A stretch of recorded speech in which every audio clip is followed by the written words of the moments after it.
I would like first to thank the organizers of this successive conference for inviting me to contribute on a topic which has been of increasing interest to me, especially since I had been visiting Portugal every year since the pandemic. And the focus of my presentation will be on those elements of the Iberian cultures in the 14th, 15th, and 16th century which unleashed the age of discovery globally, focusing in particular on three elements which are different from the traditional socio-economic political explanations. The first element will be imperial prophecies, which were used in the Iberian monarchies from the 14th century onwards. The second element will be esoteric and hermetic traditions from the early Middle Ages to the early modern period. And of course, the ideology and practice of chivalry, chivalric traditions, chivalric romances, and the military orders in this particular period. I will start by showing this particular map of a Italian diplomatic representative in Lisbon in 1501, which showed the sort of the advance of the era of navigation and discoveries which were led by these Iberian cultures and monarchies in the early 16th century. In 1501, most of the expeditions, apart from that of Christopher Columbus, were led by Portuguese navigators and explorers. Slight historical geopolitical context to my talk. I will first focus also on the developments in the various principalities and kingdoms in the central and western parts of the Iberian Peninsula, just to illustrate the fact that will become apparent later, the expansion of the Kingdom of Aragon conquests and dependencies in the central and even the eastern Mediterranean. Its importance will become clear as the talk advances. And also the Iberian Peninsula at the end of the 15th century.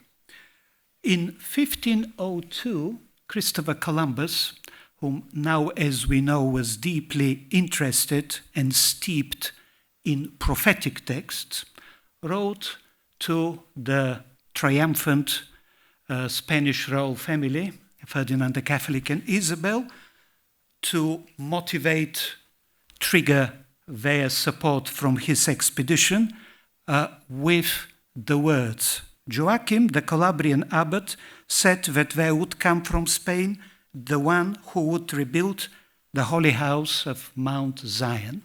And that refers, of course, to the tradition of the imperial prophecy of the reconquest of the Holy Land, Jerusalem, and the rebuilding of the Temple of Solomon, or the third temple. So this is the situation in the beginning of the 16th century. And this is also a period in which we have three main contenders for the so-called world monarchy or global hegemony, at least in the European Mediterranean world. So we have the Holy Roman Empire, the Habsburgs, we have the Ottoman Empire, the Sultanate of Suleiman the Magnificent or the Lawgiver, and we have the Valois dynasty in France at that century, involved in variety of political rivalries, competition, or open warfare. And of course, we have the Venetian Republic on the front line with vis-a-vis the expansionism of the Ottoman Empire. The last 20 years have shown that all these monarchies, these three monarchies, the Valois dynasty in France, the Habsburg monarchy of the Holy Roman Empire and the Ottoman Empire resorted to the imperial propaganda technique of producing prophecies which were promising global domination to these respective free monarchies by imperial propagandists and authors which were based at the free courts. I'm not going to get into detail into that. This is just to give you the context in which also the Iberian monarchies began to function as global players in the 14th, 15th, and the 16th centuries. But particularly in the Spanish and the Portuguese-speaking worlds, both court, elite, and popular cultures started to nurture aspiration, religious, cultural, in some cases esoteric, for perfection, salvation, vindication, expansion, conquest, often in prophetic contexts, which were also related to the prevailing atmosphere of imminent social and political transformation. This was particularly pronounced in the Iberian world. This was also connected to the proliferation of spiritual practices, esoteric practices, healing, as well as in various cases, we have, of course, the reaction of the Spanish or the Portuguese Inquisition, and we learned from their proceedings how they proceeded against some of these practices and practitioners with certain interrogations. So we have, in this case, as I said, both on the elite level and on the popular level, a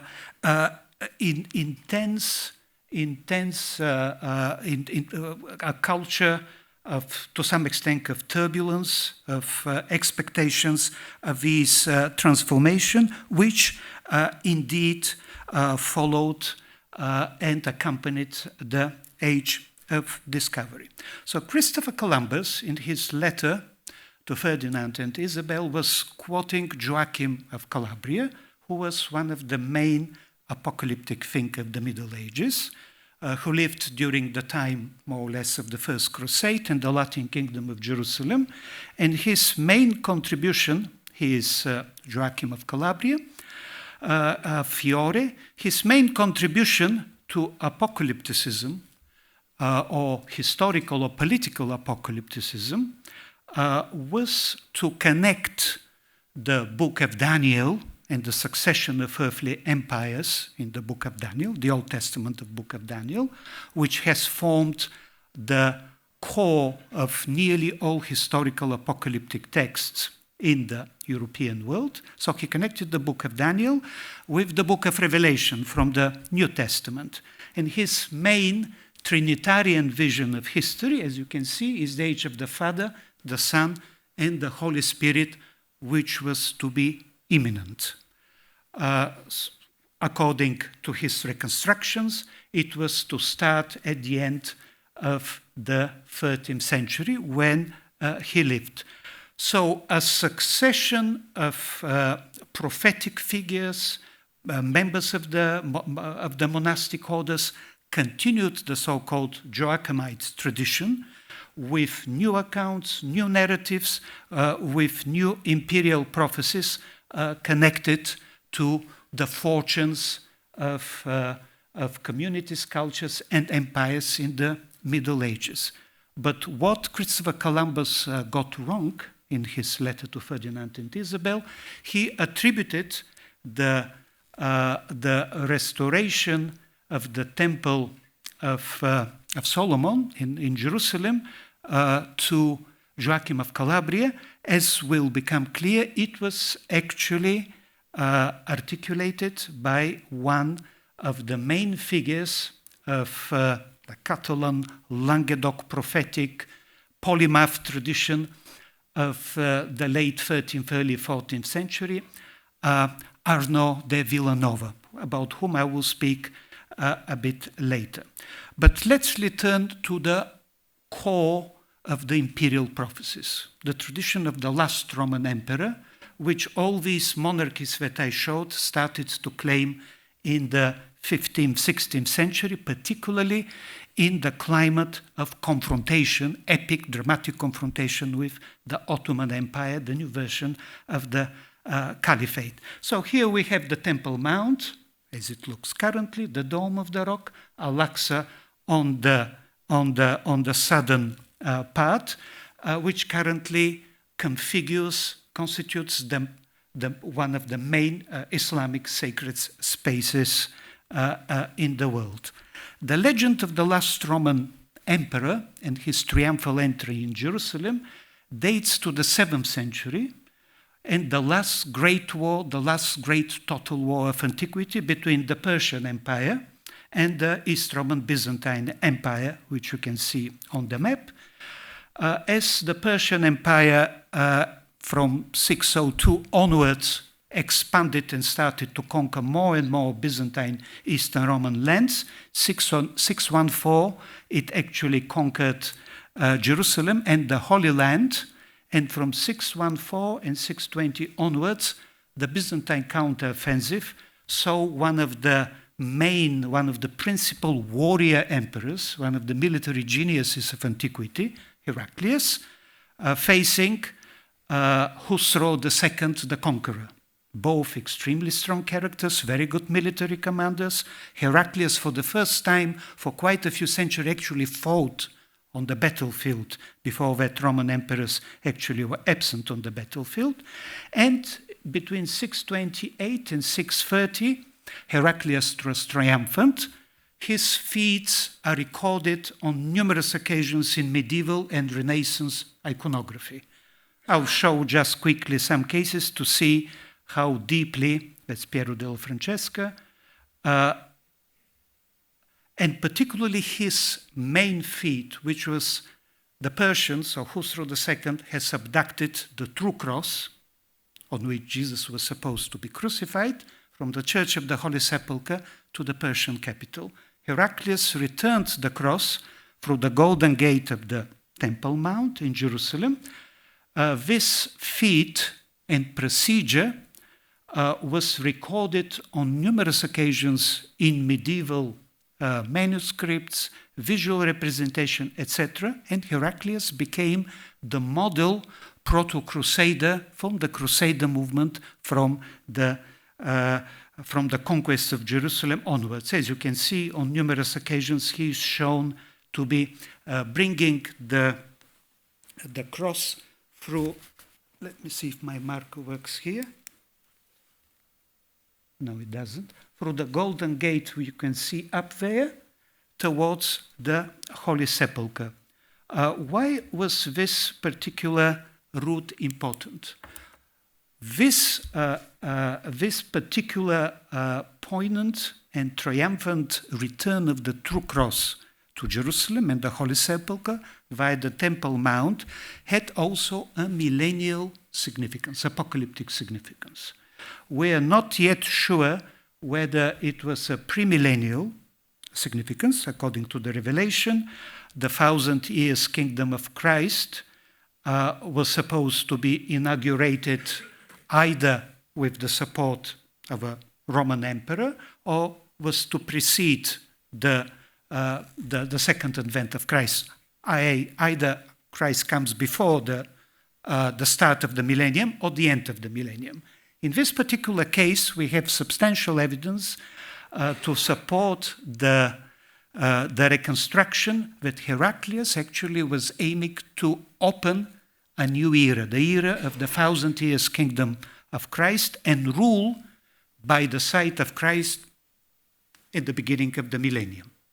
And this particular procedure, performative act, became the core of the legend of the last Roman emperor. When the Muslim Arab armies conquered most of the Middle East, the Holy Land and Jerusalem, this particular act was commemorated in a prophetic text which became the most popular text of the Middle Ages, and that's the revelation of Methodius of Patara.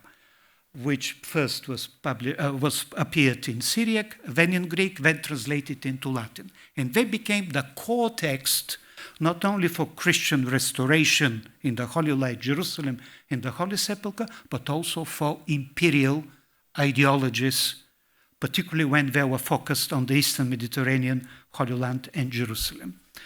Of course, the text appeared first in Syriac and Greek, so that the king or the emperor who was supposed to retake Jerusalem, the Holy Land, was supposed to be the king of the Greeks or the Romans.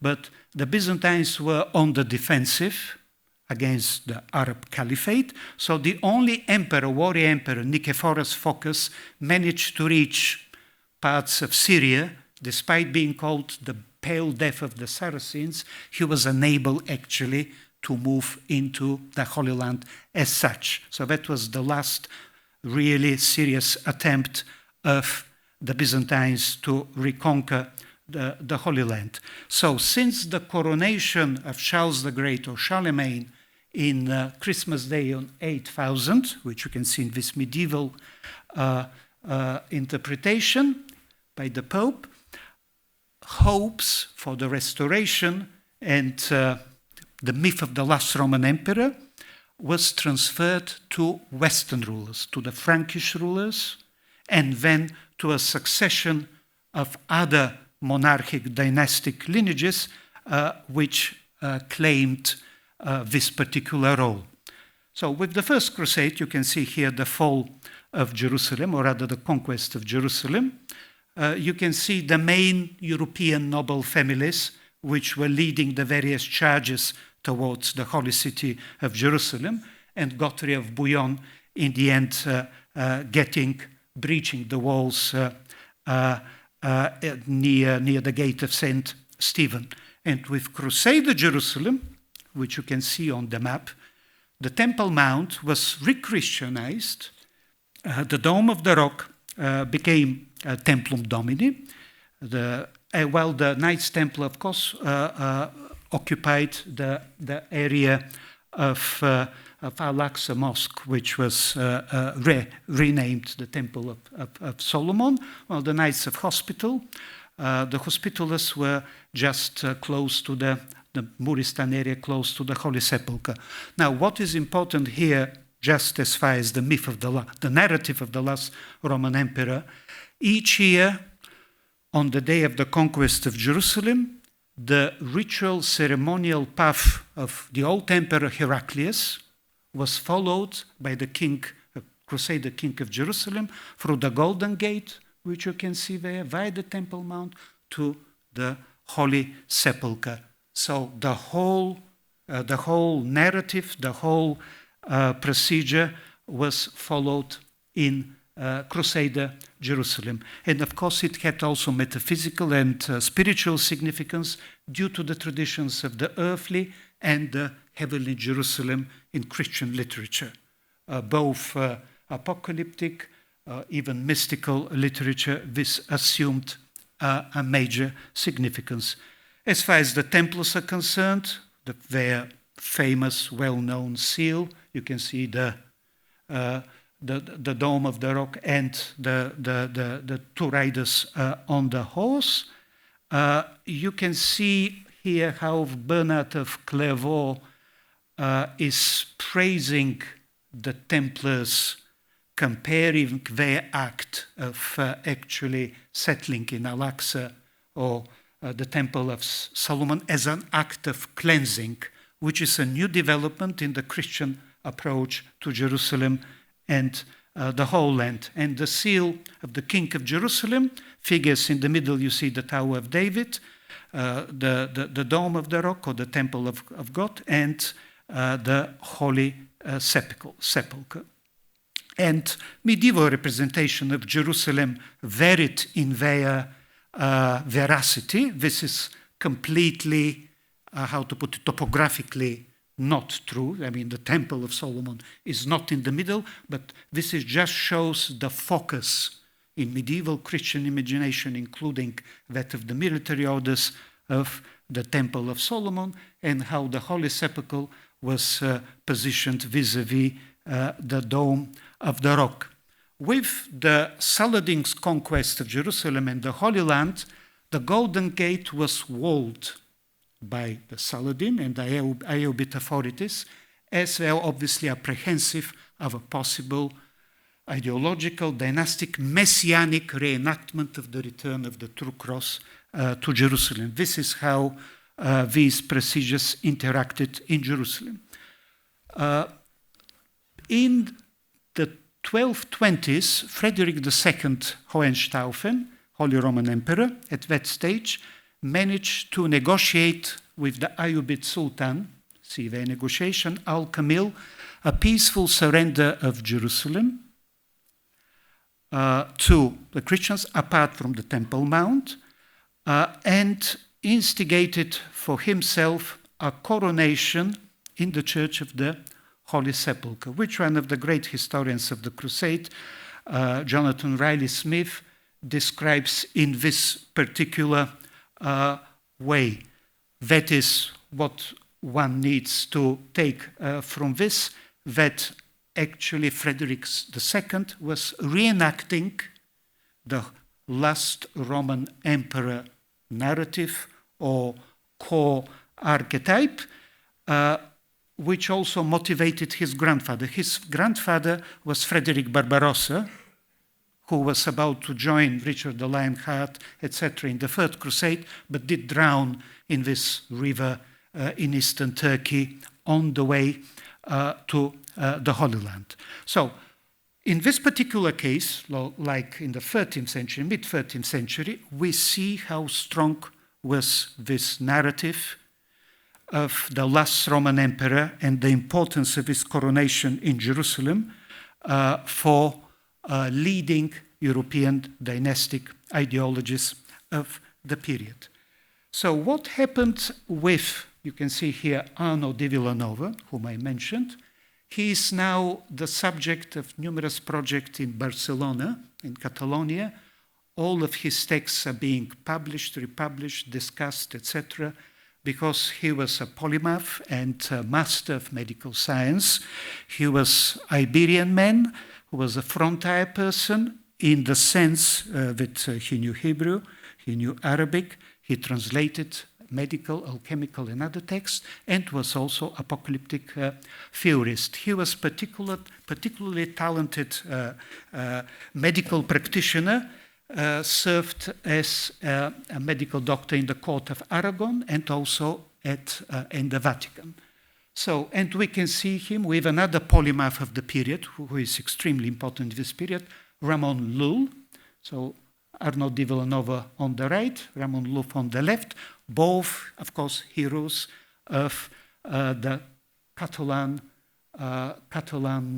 culture in this particular period. So what happened between the mid-13th century and the early 13th century was the House of Aragon intermarried with the House of Staufen, who, as you can see already, have claimed the last Roman emperor status in Jerusalem through Frederick II, who was a great enemy of the papacy also at that stage, but we are not going to get into that. So in this case, a major representative of Catalan, Iberian culture, who also studied medicine, philosophy in Montpellier, so the Languedoc culture and the Catalan Iberian culture in its most developed form interacted. And he was also involved in the great rivalry between Boniface VIII, the Pope, Boniface VIII, and Philip IV of France, who was already beginning to plot in the early 14th century, as we know, the downfall, the suppression, and the erasure of the Knights of the Temple, of the Templars. So in this period of confrontation between the papacy, so early 13th century, between the papacy and the French crown, the French crown, through its imperial propagandists, mostly Pierre Dubois and few others, was already setting the stage for what they saw as world hegemony. So abolishing the terrestrial property ownership of the papacy, taking over the Iberian Peninsula, at least the central and the eastern part, Aragon, Castile, etc. And as I said, was already plotting also the attack and the suppressions of the Knights Templar and the seizure also of their properties, assets, etc., which is well known. So Boniface VIII was in conflict with the French crown, and as he was constantly ill, in ill health, you can see him here with medical and alchemical manuscripts. Someone talented, gifted, and successful as Arnaud de Villanova became the main influential, intellectual, esoteric, apocalyptic presence in the Vatican and also in the Crown of Aragon against the French interests of hegemony. At that stage, he produced this particular book on the symbols of the church, which contain a prophecy which moves the Holy Roman Emperor narrative as a providential destiny to the crown of Aragon. And this particular text that was produced at that stage in the early 14th century became the core text of the Aragonese and then Spanish vision of providential royal destiny and a core text also for their expansionism. And due to their also presence in Central and Eastern Mediterranean, a lot of hopes for faithful clash and victory of the Ottomans were transferred to the Crown of Aragon. Of course, it didn't fulfill them, but they played a major role in this particular period and in the following centuries. And we can see here also in one of the altar pieces in the cathedral in Valencia, the old topic of Heraclius returning the true cross to Jerusalem being enacted in the context of the future of the future providential destiny of the Crown of Aragon and the Spanish monarchy. So let's move to the general culture of the Iberian Peninsula, as I said, in the 14th, 15th, 16th century, with which I will conclude. We have the imperial prophecies becoming very important in this period, and the whole narrative of the Holy Roman Emperor and the restoration of the Temple of Solomon in Jerusalem being transferred to the Spanish monarchy at that stage.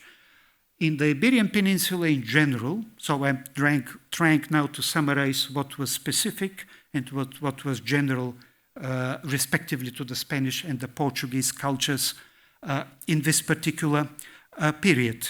So we have, on one hand, imperial prophecy, providential destiny of the dynasty being embedded, sometimes encrypted in a variety of imagery, heraldry, iconography connected to the dynasty. It's not always visible and obvious, and it needs a cryptographic analysis of the type of Manuel has done on some of the Portuguese material.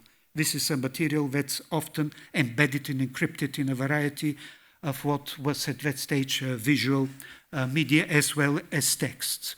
So in the Spanish case also we have with particularly the court of Alfonso X the Wise in Castile, we have the Iberian Hermetica beginning to take to be crystallized, with numerous hermetics being translated, distributed all over the peninsula. And then we have also the chivalric romances. In the Portuguese case, which is probably more complex, because of the type of alliances that were developing in the 13th and the 14th and the 15th century, during the 100 Years' War, we have a Franco-Castilian axis vis-à-vis the English-Portuguese axis, which worked during the 13th, during the 14th and the 15th century, which culminated in the Treaty of Windsor and the intermarriage of the Lancastrian English dynasty with the Portuguese royal house.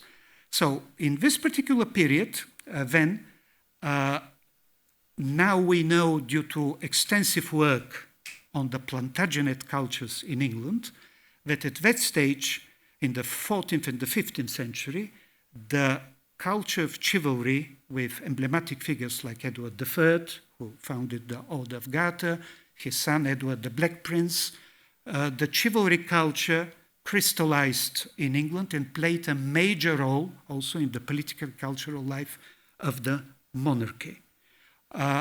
Also, now we know, due to extensive work on around 300 alchemical and medical manuscripts, that the chivalry culture was mixed also with the culture of alchemy, understood both as medicine, as also a culture of political medicine in view of the English civil wars between the House of Lancaster and House of York, the White and the Red Rose.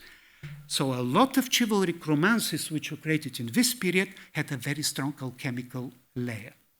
So now we know that at that stage, the English chivalry culture had a strong esoteric and alchemical element to it. And with the intermarriage of the Portuguese royal house, John I and Philip of Lancaster, and the beginning of the illustrious generation of the Portuguese royal family, we have, as we know also from the works of Manuel, huge influx and reworking of English chivalric romances, literature, Grail, the Round Table, into Old Portuguese, which also contributed to a very specific chivalric culture in Portugal, which began to differ from that in Spain, and also set the stage for developments in the 15th and the 16th and the 17th century. That's the Fifth Monarchy tradition, which is one of the main topics of this particular conference. So we have some elements which were shared in between the Spanish and the Portuguese culture culture also of expansion, exploration, and transformation, but also we have some differences. And the main difference which we can start to disentangle, particularly from the period of the so-called Iberian Union onwards, is how in Portuguese culture the tradition of the terrestrial empire was transcended into the fifth monarchy tradition, hence spiritualized, expansive in the Lusophone world. And of course, in the works of Father Antonio Vieira, we have some completely new formulations of the spiritual and religious dimensions of these cultures, which started also to transcend the Eurocentric vision of the Spanish monarchy. And with this I finish, and thank you for your attention.